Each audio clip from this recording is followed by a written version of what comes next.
Bersama datang ke TPS, salurkan aspirasi. Langsung umum, bebas, rahasia, jujur dan adil, demi Indonesia damai wabarakatuh. Dalam rangka mensukseskan pelaksanaan pemilu serentak tahun 2019, KPU Kabupaten Kolaka membuat panduan teknis pelaksanaan pemungutan dan perhitungan suara di TPS dalam bentuk visual. Besar harapan kami, semoga panduan ini dapat membantu KPPS dalam melaksanakan tugasnya pada tanggal 17 April 2019 nanti, sehingga pelaksanaan pemilu dapat berjalan dengan lancar, aman, dan damai. Sekian dan terima kasih. Assalamualaikum warahmatullahi wabarakatuh. Indonesia untuk memilih. Bersama datang ke TPS, salurkan aspirasi. Langsung umum, bebas, rahasia, jujur. Tahap sebelum hari pemungutan, Ketua KPPS mengumumkan hari, tanggal, waktu, dan lokasi pemungutan suara selambat-lambatnya 5 hari sebelum hari pemungutan suara. KPPS memberikan surat pemberitahuan C6 selambat-lambatnya 3 hari sebelum hari pemungutan suara. Dalam hal pendistribusian C6, ada pemilih yang meninggal dunia, tidak dikenal, atau pindah alamat. KPPS mencatat keterangan pada halaman C6 yang tidak terdistribusi. Penentuan lokasi TPS.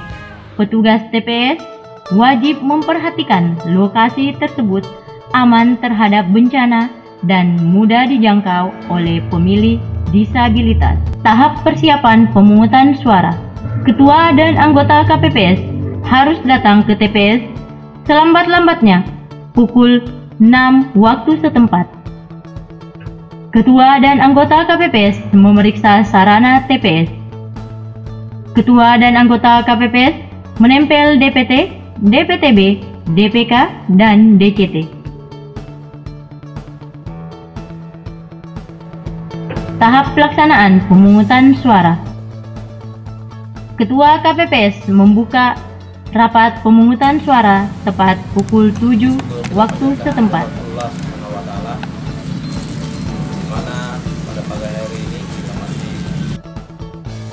Ketua KPPS memandu pengucapan sumpah atau janji anggota KPPS dan petugas ketertiban TPS. Berjanji bahwa saya akan memenuhi tugas dan kewajiban saya sebagai anggota KPPS dan ketertiban TPS dengan sebaik-baiknya sesuai dengan peraturan perundang-undangan dan pedoman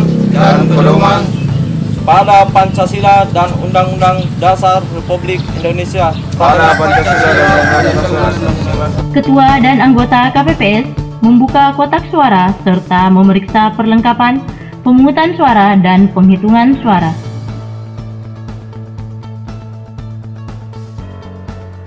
Ketua dan anggota KPPS mengeluarkan, mengidentifikasi dan menghitung jumlah setiap jenis dokumen, peralatan serta memeriksa sampul berisi surat suara masih dalam keadaan tersegel. Ketua KPPS memperlihatkan kotak suara yang sudah kosong kepada pemilih dan saksi dan menggembok kembali kotak suara. Ketua KPPS menjelaskan kepada pemilih tentang tata cara pemberian suara. Anggota KPPS 4 meminta kepada petugas ketertiban agar mengarahkan pemilih yang tidak dapat menunjukkan C6 untuk memastikan namanya tercantum dalam DPT dan wajib menunjukkan KTPL atau identitas lainnya, KK, paspor, SIM kepada KPPS. Anggota KPPS 4 memeriksa jari tangan pemilih untuk memastikan tidak ada tinta telah memilih pada jari tangan pemilih. Anggota KPPS 4 memeriksa form C6 atau A5 dengan KTPL atau identitas lainnya dan memeriksa kesesuaian nama pemilih dalam salinan DPT atau DPTB, serta memberi tanda pada kolom nomor urut pemilih dalam DPT atau DPTB. Anggota KPPS 4 mencatat dan memastikan kesesuaian alamat pemilih DPK di KTPL atau identitas lainnya sesuai dengan TPS domisilinya. Anggota KPPS 5 menuliskan nomor urut kedatangan pemilih yang membawa form C6 dan A5 pada formulir C7 DPT KPU, C7 DPTB KPU kedatangannya dan wajib menandatangininya dan meminta pemilih untuk menuliskan namanya pada formulir tersebut. Anggota KPPS 5 mencatat penggunaan hak pilih penyandang disabilitas pada model C7 DPT dan C7 DPTB. Anggota KPPS 2 dan 3 memberikan surat suara yang telah diisi dengan nama kecamatan, nama desa atau kelurahan, dan nomor TPS kepada Ketua KPPS untuk ditandatangani. Ketua KPPS memanggil dan memberikan surat suara kepada pemilih dalam keadaan terbuka serta mempersilahkan pemilih untuk ke bilik suara. Apabila terdapat surat suara yang rusak atau keliru dicoblos, Ketua KPPS memberikan surat suara pengganti sebanyak 1 kali dan memberi tanda silang pada surat suara yang rusak. Apabila pemilih memerlukan pendamping pemilih, Ketua KPPS mempersilahkan pendamping tersebut mengisi form C3.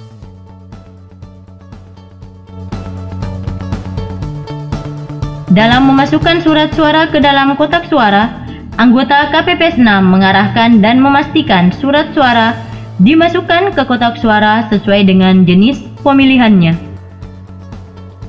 Apabila terdapat pemilih tunanetra, anggota KPPS 6 membantunya untuk memasukkan surat suara ke dalam kotak suara. Anggota KPPS 7 memastikan pemilih mencelupkan salah satu jarinya ke dalam tinta sedalam ruas kuku jari pemilih. Pada pukul 12 waktu setempat, Ketua KPPS mengumumkan kepada pemilih yang terdaftar dalam DPK untuk memilih sepanjang surat suara masih tersedia. Ketua KPPS mengumumkan bahwa pemungutan suara telah selesai. Atau pemungutan suara pemilu serentak 2019 saya nyatakan ditutup secara resmi dengan mengetuk palu. Ketua KPPS membagi tugas anggota KPPS beserta petugas ketertiban TPS. Ketua KPPS, anggota KPPS beserta petugas ketertiban TPS menyiapkan TPS untuk kegiatan penghitungan suara. Ketua KPPS dibantu anggota KPPS membuka kotak suara. KPPS mengeluarkan surat suara, kemudian menyusun dan menghitung jumlah surat suara serta mengumumkan jumlah surat suara.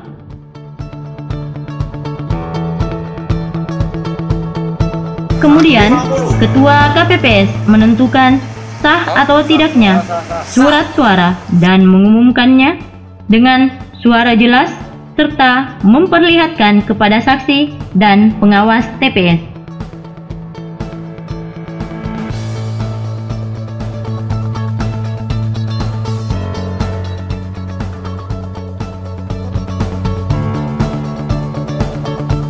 Anggota KPPS 3 dan 4 mencatat ke dalam formulir C1 plano yang ditempel di pengumuman dengan cara tally dan memastikan kebenarannya serta mengisi angka jumlah pada kolom jumlah.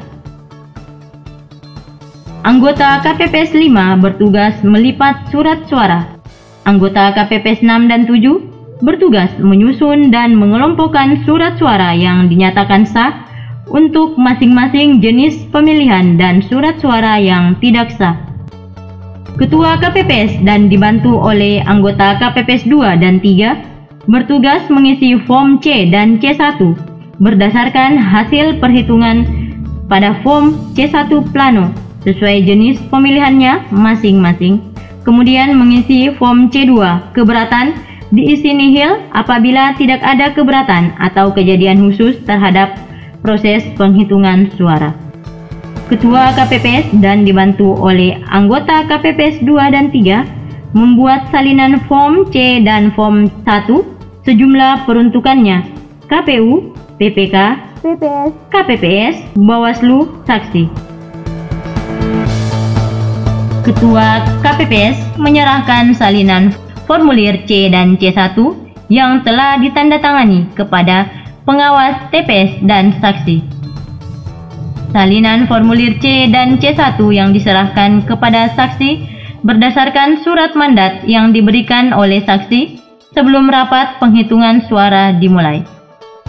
Selanjutnya, memasukkan surat suara sah, surat suara keliru coblos atau rusak, surat suara tidak sah, surat suara yang tidak digunakan, formulir C dan C1 berhologram, salinan formulir C dan C1, formulir C2, daftar pemilih, dan formulir-formulir lain pada sampulnya masing-masing.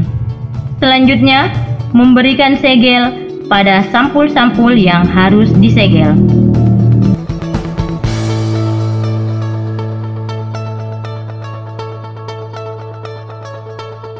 Ketua KPPS dibantu oleh anggota KPPS memasukkan sampul-sampul beserta formulir C1 plano pada kotak suara masing-masing sesuai dengan ketentuan, lalu mengunci tiap kotak suara.